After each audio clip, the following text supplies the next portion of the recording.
Assalamualaikum warahmatullahi wabarakatuh. Perkenalkan, nama saya Sharon Farlena Aisyah dengan NIM 2011-80229, mahasiswa Universitas Islam Negeri Sultan Taha Saifuddin Jambi, Fakultas Tarbiyah dan Keguruan Prodi Pendidikan Agama Islam.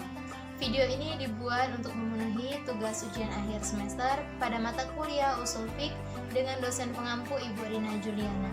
Pada video kali ini saya mengambil judul Al-Quran sebagai sumber dan dalil hukum.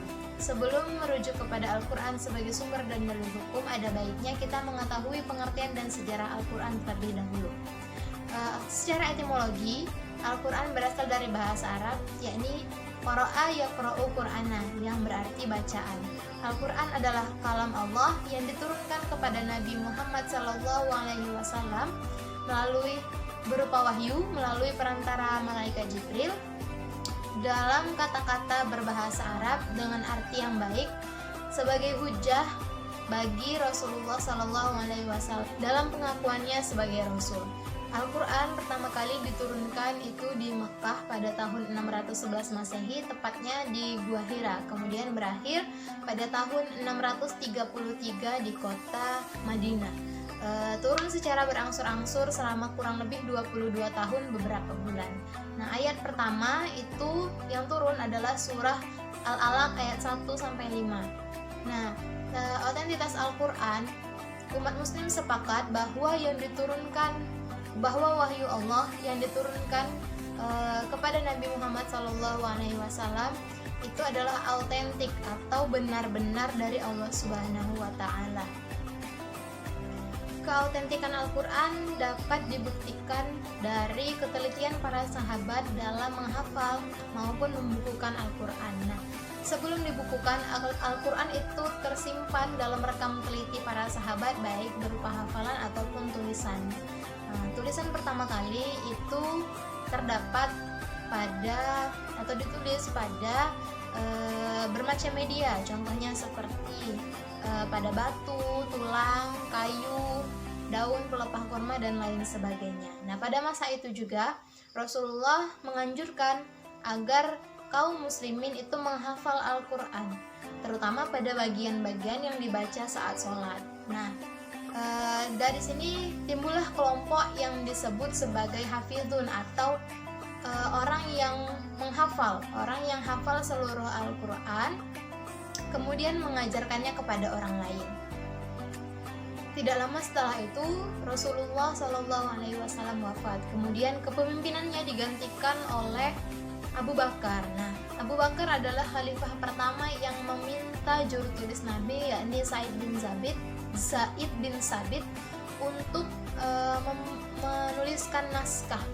Nah, jadi Zaid bin Sabit pun hal ini dilakukan karena kekhawatiran dari Umar akan musnahnya Al-Quran. Nah, kemudian Zaid bin Sabit pun mengumpulkan dan menuliskan secara teliti kumpulan-kumpulan Al-Quran yang didapatkan dari potongan-potongan ayat yang ditulis pada media tadi, dikumpulkan dari sahabat dan penghafal lainnya. Kemudian hasil penulisan itu disimpan oleh Abu Bakar dan kemudian berpindah tangan lagi kepada Utsman, kemudian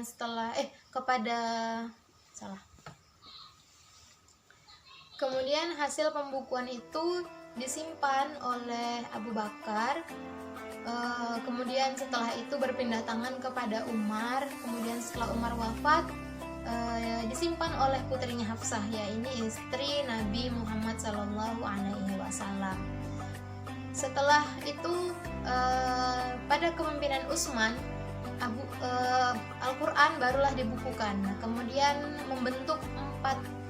Utsman membentuk tim yang terdiri dari 4 orang. Dia membukukan Al-Quran dengan cara menyalin Al-Quran yang dipinjam dari Hafsah, dari putri Umar tadi. Kemudian setelah itu disalin sebanyak 5 buah, digariskan, dan Al-Quran yang dipinjam tadi dikembalikan lagi kepada Hafsah. Kemudian Al-Quran itu disalin sebanyak 5 buah, disimpan oleh Utsman.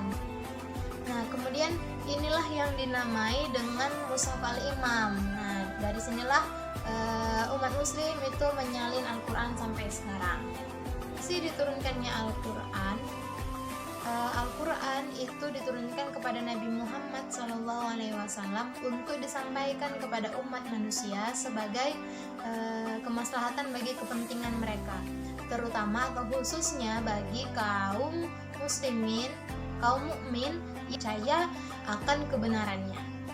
Bila ditelusuri ayat-ayat yang menjelaskan fungsi turunnya Al-Quran, itu dapat dilihat dari beberapa ungkapan. Di antaranya, yang pertama yaitu sebagai hudan atau petunjuk bagi kehidupan manusia. Hal ini terdapat di dalam surah Al-Baqarah ayat 2 yang berbunyi, A'udzubillahi minasyaitonirrajim, Dzalikal kitabul la raiba fihi hudal lil muttaqin. Kitab Al-Quran ini tidak ada keraguan padanya, petunjuk bagi mereka yang bertakwa. Yang kedua, sebagai rahmat atau keberuntungan bagi umat manusia dalam bentuk kasih sayangnya. Nah, ini terdapat di dalam surah Luqman ayat 2-3. Yang ketiga yaitu sebagai pembeda antara yang baik dan yang buruk, yakni sebagai mau'izoh, pengajaran untuk membimbing umat manusia dalam mencapai kebahagiaan dunia dan akhir. Kemudian yang kelima yakni sebagai busyra, yaitu berita gembira bagi orang yang telah berbuat baik kepada Allah dan juga sesama manusia. Kemudian yang ketujuh yaitu sebagai tibyan atau mubin, yaitu yang menjelaskan atas segala sesuatu yang telah diberikan oleh Allah Subhanahu wa taala. Kemudian yang ketujuh yakni sebagai musaddiq atau pembenar dari kitab sebelumnya, terdapat di dalam surah Ali Imran ayat 3. Kemudian yang kedelapan sebagai nur atau cahaya yang akan menerangi kehidupan manusia menuju jalan keselamatan.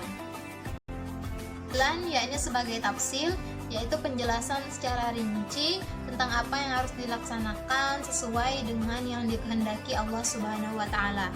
10 yaitu sebagai obat bagi rohani yang sakit. Ini dengan petunjuk yang terdapat di dalamnya. Umpamanya seperti di dalam surah Al-Isra ayat 82. Kemudian yang terakhir, yang ke-11 yaitu sebagai hakim, yaitu sumber dari kebijaksanaan. Kemudian selanjutnya ungkapan Al-Quran dalam menetapkan hukum. Al-Quran itu bukanlah kitab undang-undang yang menggunakan ibarat tertentu dalam menentukan hukum. Al-Quran itu adalah hidayah yang di dalamnya terkandung kaidah dan juga norma yang dapat diformulasikan dalam bentuk hukum dan undang-undang. Dan dalam menjelaskan hukum, Al-Quran itu menggunakan beberapa ibarat ataupun tuntutan. Nah, baik tuntutan untuk menjalankan atau yang sering disebut suruhan atau perintah, kemudian tuntutan untuk meninggalkan atau yang sering disebut dengan larangan. Suruhan untuk melaksanakan perintah, seperti melaksanakan perintah sholat, terdapat di dalam surah An-Nisa ayat 77 yang berbunyi, wa aqimus sholat, laksanakanlah sholat. Larangan menunjukkan keharusan meninggalkan sesuatu yang dilarang, terdapat di dalam surah Al-An'am ayat 185. Janganlah kamu membunuh jiwa yang diharamkan Allah, melainkan dengan hak.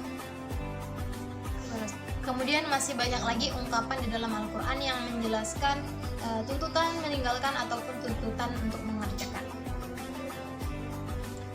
Kemudian hukum yang terkandung di dalam Al-Quran secara garis besar terbagi menjadi 3. Yang pertama, hukum-hukum yang mengatur hubungan manusia dengan Allah Subhanahu wa taala dalam bentuk apa yang harus diyakini dan apa yang harus ditinggalkan.